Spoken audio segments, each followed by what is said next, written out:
ரோட்ல மனநலம் சரியில்லாதவரை பார்த்த ஒரு சீடன் அவர் மேலே இறக்கப்பட்டு தன் குரு கிட்ட கூட்டிட்டு போனாரு.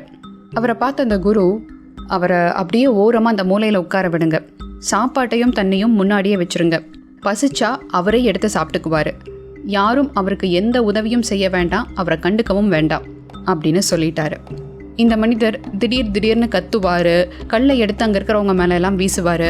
ஆனால் யாருமே அவரை கண்டுக்கல. இப்படியே பல நாட்கள் நகர்ந்தது. ஒரு நாள் அந்த மனிதர் அமைதியாக இந்த குரு முன்னாடி வந்து, எனக்கு தியானம் கற்று தருவீங்களா அப்படின்னு கேட்டாராம்.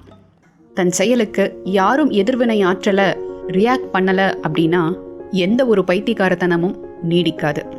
ஒரு வாக்குவாதத்தை முடிவுக்கு கொண்டு வரணும்னா நீங்கள் திரும்பி விவாதிக்காதீங்க, அமைதியாக இருங்க. அந்த இன்னொரு நபர் தானாக சரியாகுவார். அப்படி சரியாகலைனாலும் பரவாயில்ல, நீங்கள் சரியாக இருப்பீங்க, உங்கள் மனநிலை சரியாக இருக்கும்.